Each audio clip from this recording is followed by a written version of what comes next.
Vamos a leer ahora mismo lo que está escrito en Juan capítulo 14, versículo 26. Dice lo siguiente: Pero el Consolador, el Espíritu Santo, a quien el Padre enviará en mi nombre, Él os enseñará todas las cosas y os recordará todo lo que os he dicho. Durante el tiempo en que cumplió su ministerio terrenal, el Señor Jesús enseñó todo lo que los discípulos podían aprender. Su relación no fue incompleta, sino suficiente para que pudiesen tomar posesión del reino de Dios. Claro que había realidades mucho más profundas que el Hijo de Dios les podía mostrar, pero los discípulos no tenían la capacidad de absorberlas, porque no tenían estructura espiritual. A fin de cuentas, aún no habían sido bautizados con el Espíritu Santo. Pero además de carecer de capacidad espiritual, de estructura para comprender ciertos aspectos, los discípulos a menudo olvidaban muchas cosas que el Señor Jesús les había enseñado. Hablando de esta forma, puede parecer que les faltaba inteligencia, atención o hasta buena voluntad para aprender por parte de los discípulos, pero la verdad es que no. Lo que les faltaba era discernimiento y comprensión de espíritu.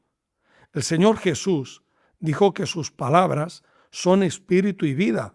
Lo podemos ver en Juan 6:63.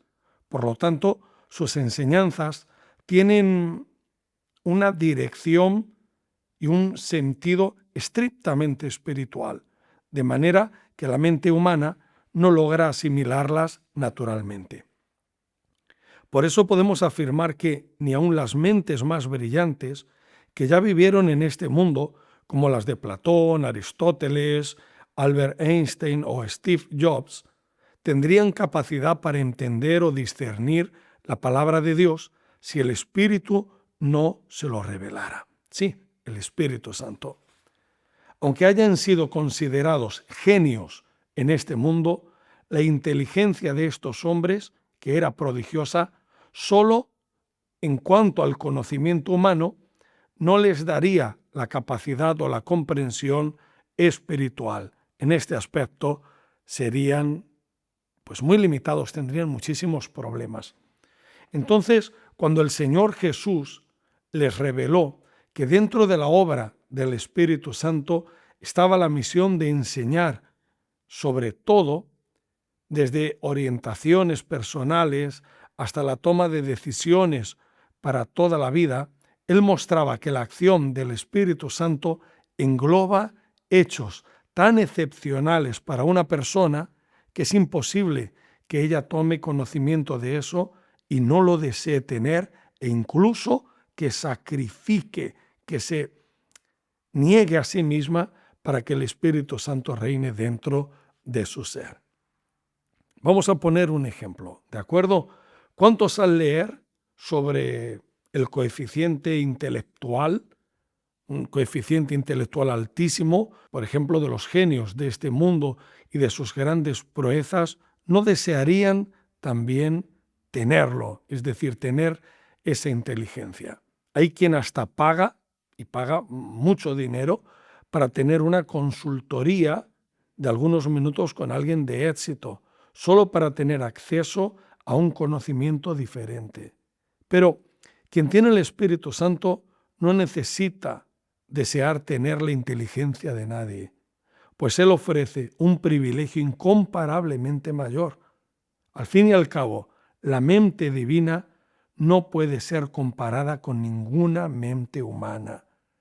A través del bautismo con el Espíritu Santo tenemos acceso a la mente del Creador, de tal manera que los pensamientos de Dios pasan a interactuar con nuestros propios pensamientos.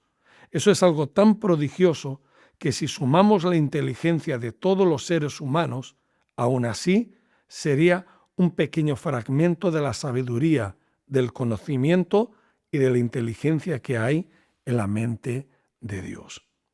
Hoy, hace poco más de 2000 años, después de aquella noche en el cenáculo, donde la promesa del bautismo con el Espíritu Santo fue hecha, necesitamos decir alto y claro que el Espíritu Santo no fue sepultado con los apóstoles, ni las preciosas promesas del Señor Jesús caducaron. No y no. Todo lo que nuestro Señor se comprometió a hacer, lo hizo. El Espíritu Santo ya fue enviado en el día de Pentecostés. Y todo lo que el Espíritu Santo hizo en el pasado, lo sigue haciendo en los días de hoy. Por lo tanto, podemos y debemos revivir intensamente la misma fe, la misma comunión con Dios y las mismas señales y prodigios que la iglesia primitiva vivió en el primer siglo. Si esto no sucede contigo, tu existencia en este mundo no tendrá el menor sentido, pues solo el Espíritu Santo puede dar ánimo, vigor para el alma y una vida con propósito. Así como el oxígeno es fundamental para el cuerpo, el Espíritu de Dios es esencial para el alma. Él es el oxígeno espiritual que hace que el alma del hombre respire. Muchos desconocen esta realidad, porque nunca oyeron hablar sobre quién es el Espíritu Santo y cuál es su papel en la tierra. Esas personas aún no fueron alcanzadas por el Evangelio, por eso viven ajenas a lo que sucede en el mundo espiritual. También existen los que lo ignoran, pues se tornaron religiosos y simplemente practicantes de dogmas y rituales. Ellos se sienten satisfechos con ir a un culto, cantar, orar, leer la Biblia y volver a sus casas con la sensación de haber cumplido. Sin embargo, en su interior falta lo más importante, que es el Espíritu, la vida. Aquellos que aún no recibieron el Espíritu Santo ha sido porque aún no se entregaron de cuerpo, alma y espíritu al Señor Jesús.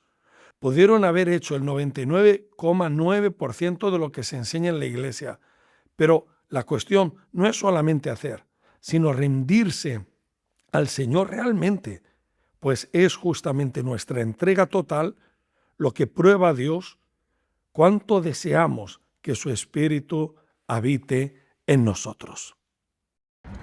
Si el vídeo de hoy te ha ayudado o crees que puede hacerlo con alguien, pues compártelo, ¿de acuerdo? Y si todavía no lo has hecho, suscríbete al canal. Hasta la próxima.